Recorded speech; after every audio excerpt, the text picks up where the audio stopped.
Hey, good afternoon. It's John again, here to play some Immaculate Grid. No need for a long preamble or anything like that. I do want to say a quick congratulations to Skip Schumacher and Brent Hyde for winning Managers of the Year for the National American Leagues, respectively. Pretty cool accomplishment. Both took teams that way exceed expectations, so that's something to be pretty psyched about. But in any event, I'm going to start sharing from the baseball reference page because my computer restarted on me. There we go. And let's play now. Get right into it. Six War season. All right. That's for you, not Gaiety. It's a fun Twitter account to follow. He really doesn't like war. We got the Guardians, the Cardinals, the Rays, the Tigers, and the A's. Fun. Let's see here. What do we think down here about Satchel Paige? See how he does. It was under one, but still like a decent percentage. He pitched one game, 3 innings in the early 1960s to get his pension. Well, I mean, for him, it was to get his pension. For Charlie Finley, it was more or less a publicity stunt. But yeah, so he'll work there. He also works for the Orioles because he was a reliever for the St. Louis Browns. And as I wrote about in my book, Baseball's Most Fun for Valdes, he was the best reliever in the history of the St. Louis Browns, which is kind of a low bar because relievers weren't really a thing during the history of the Browns, who left for Baltimore before the 54 season, I think. But still, pretty cool. Like Satchel Paige was in his late 40s and he pitched a couple of years there and was the best reliever for that team. Doesn't really make the list of his personal accomplishments, obviously, because it's Satchel Paige, but still pretty cool. Um, let's keep rolling. Let's see. I know Edwin Jackson's going to work there and there, but it's Edwin Jackson. So he's got him and your Kenny Loftons, Matt Stairs, Bartolo Colon. Lord knows Bartolo Colon. They have their certain threshold, that they're going to get 2 to 3 or 4%. I know my boy Germany Schaefer is going to work over here. Played one game with Cleveland, goes .04. Um, see, Mark McGuire is going to be the biggest one. I have been trying to at least say who I think is going to be the biggest point getter for these. Um, over here, I think the biggest one will actually be. I'm not sure. Maybe Coco Crisp. I don't know. Let's see. I'm thinking maybe ooh, let's go for this one. I'm trying to think who would be the highest point getter. Placido Polanco, I think, is gonna do really well. I think Edwin Jackson might actually get double digits just because, he's known at least a little bit for both. Um, oh, I had a good one. Oh yeah, former Brewer, Fernando Vina. Helps if I spell his name right. Oh, that was really high, 4%. Okay, I thought that was gonna be a lot lower. Obviously, because I played it. So that's all right. Hey, down here, you know who works actually? Roger Maris. All-time single season home run leader for 37 years. He works for the same two teams that McGuire would work for. He also goes sub one. Let's see. I know I've used Paul Sereno over here, or maybe it was for Minnesota and Tampa Bay. I want to say he goes like 1, 2%, something like that. Julio Franco will also work for his one game. Over here, see, that's an interesting one. What about Tino Martinez? Played a little bit with both teams. Of course, he was a Yankee, so just the fact that he's a Yankee, I think, might inflate these numbers a little bit. Yeah, he took 5%. This has not been a great game from a rarity standpoint. I might be able to make a lineup though. No, I think we decided Germany Schaefer was a second baseman, so was Vina. So uh we'll call Schaefer a third baseman, and then we'll see if we can, or maybe a shortstop. Serrano is more of a first base DH type. Let's see how Julio Franco does actually. 2%. One game, one plate appearance gets 2% with the Rays. Played a lot with Cleveland. Had a couple stints with Cleveland. All right.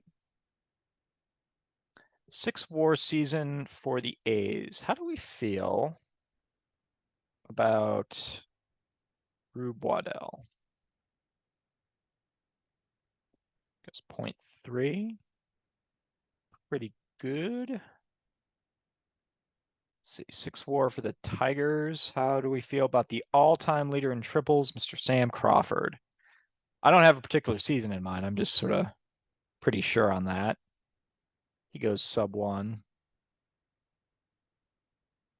I really should have found some better picks for this. Other than that, it's been pretty solid. But Tino and Fernando Vina, and I played them with the Cardinals, right? Especially Cardinals and Tigers. I should have been able to come with something better. Anyway, 6 WAR season, Tampa Bay Rays.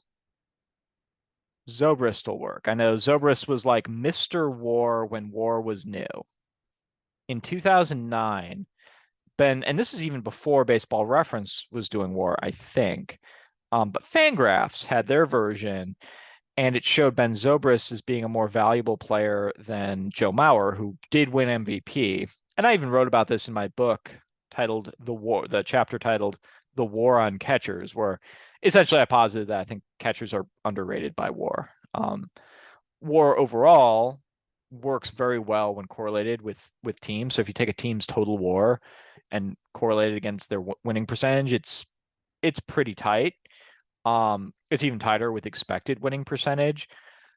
So essentially, I was positing that the value catchers bring to the equation is there's a hidden value that's distributed amongst their teammates, because that would be the only reasonable expectation there. Anyway, Mauer hits 365. He wins the stat, batting average, on base percentage, slugging percentage. He leads the league in all of those as a catcher, playing, I don't know if you want a Gold Glove, but high caliber defense in those days with Minnesota. And WAR was showing that Ben Zobrist was the better player. Like, I don't know, that doesn't seem super right. But I mean, I think if you go back and look at that season, it's still north of 8. It's probably still higher than Mauer's. In fact, I know it is because I just threw it in my book. Anyway, he was Mr. WAR at the beginning. I think he had another one of those big seasons in 2011. Another like 8+ WAR season, something like that. Longoria, I know, works. I believe Longoria led the American League in WAR in 2010, or at least he did at the time that I was writing for the blog I used to write at. DugoutCentral.com doesn't exist anymore. It was overtaken by mail enhancement ads and discontinued, but that's where I used to write about that. I just did an MVP ranking, and I think I didn't have Longoria as my MVP, but he was the league leader in WAR, which I think I noted. And then Carlos Pena, I think for his 07 season where he hits 46 home runs, I think he works. I wouldn't be surprised if, Crawford will definitely work for like 2010. I think Crawford will work. Not sure on Jason Bartlett. Not sure on BJ Upton. Bartlett had a big year in 09. Upton had a big year in 07 and some pretty good years after that. I'm just not sure if they were 6 WAR seasons. Just going around the horn a little bit. Crawford, Upton. And that wouldn't surprise me if, you figure Snell, the year he won the Cy Young, Price, the year he won the Cy Young. Probably James Shields as well. Like 2011, James Shields had a big year. Rosarina, like this season or maybe last season. I think he might have gotten there. I'm gonna go Carlos Pena. Let's see this one. This one was actually a very interesting one to try to reason through. Because here's the thing, I don't have a listing of the top 10 years of Tampa Bay Rays in terms of WAR. I did know Zobrist and Longoria based on, really being really looking at it at the time. But I don't know what Snell's WAR was in 2018. I think his year he won the Cy Young, probably like 7. Actually, I probably did put it in my book because I had a whole chapter on volume versus versus per inning performance. So I probably did actually put Snell's WAR in my book for that chapter. I just don't remember what it was. I'm gonna go with Pena. Let's see how he does. Takes 4%. So there have been 8 people, which almost most assuredly means I listed some people who wouldn't work. Shields would not have worked. Kiermaier did work. Bartlett did work. I was right about Crawford. Upton was not going to work. I'm surprised Shields is not on here. But nobody else really surprised me. Kiermaier, big D-war, big defensive guy, great fielder. So it's not surprising he managed to get a big WAR season in there. And I got to come up with someone better for I mean, St. Louis, Detroit, those are 2 old teams. I got to be able to come up with someone better.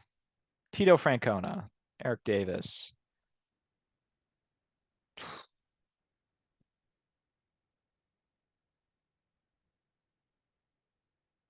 Distracting.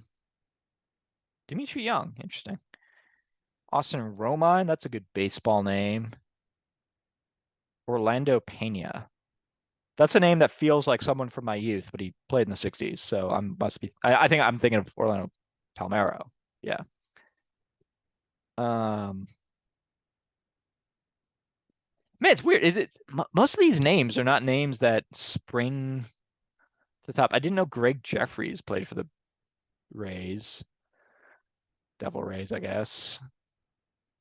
There's a lot of names on here that I'm not disappointed not knowing. Oh, Octavio Dotel works. Oh, I'm sorry, Tigers. Okay, Tigers and Cardinals. That's right. I got kind of lost on what I was doing. I knew actually I didn't know Dimitri Young played for the Cardinals. Um, Obviously I was talking about a guy in the mid 60s. I just got spun up. Did not realize Coleman played for the Tigers. It means Coleman was briefly for about a week peers with Brian Hunter, who stole 74 bases that season. But still, going back. Okay, so these are 2 old teams. I mentioned Placido Polanco, and I think I might have been who was the top guy? Johnny Peralta at 16%. Wouldn't be surprised me if Placido Polanco was in there too. Vina is probably top 10. I was right about Crisp. I didn't say a lot of these guys. And Julio Franco, I'm not sure how Serrano did, but all right. 50%, 46, 44%. So a lot of people struggle with this one, even though it's 2 very old teams. Interesting. All right. Well, fun game once again. Thanks a lot for playing. If you want to read about how I think WAR underrates catchers, but is otherwise a pretty good stat, you can check out my book, Baseball's Most Fun Frivolities. The chapter is called The War on Catchers, which I thought was creative, at least at the time. And in any event, thanks a lot for tuning in. I'll be back at it tomorrow. Peace.